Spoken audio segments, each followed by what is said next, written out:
Madame la Présidente, chers collègues, cette nouvelle délibération concernant l'UVE est l'occasion effectivement de faire un point, comme l'a fait Laurent Hamon, ou plus exactement faire d'un autre côté un point sur l'affaire UVE.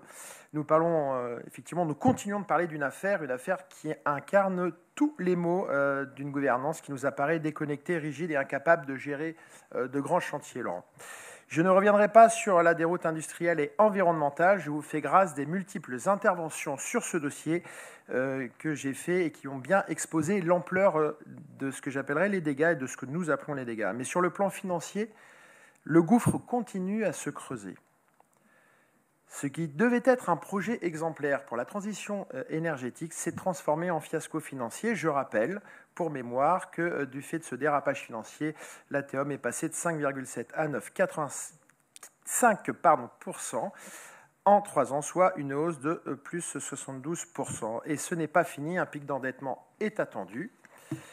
Dans une délibération à venir, j'anticipe un peu, nous allons passer un avenant au marché de substitution de 3,71 millions d'euros. Je rappelle que le marché de substitution à l'origine était de 20 millions.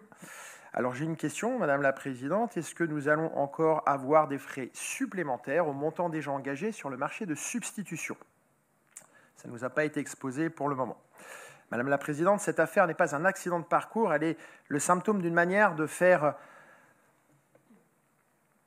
ou de vouloir avoir juridiquement raison plutôt que politiquement tort. Vous avez choisi visiblement d'aller vers le procès plutôt que le compromis, et au bout de ce procès, je crains que ce soit encore le contribuable, comme je l'ai déjà dit, qui paye à nouveau la note. En conclusion, il ne faut pas s'y tromper, ce dossier marquera ce mandat au fer rouge, que vous le vouliez ou non.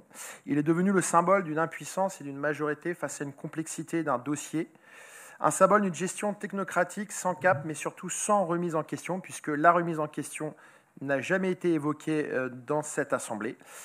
Vous aviez l'ambition d'un projet exemplaire. Vous laissez derrière vous un dossier qui sera étudié non comme une réussite écologique, mais comme un cas d'école d'échec politique.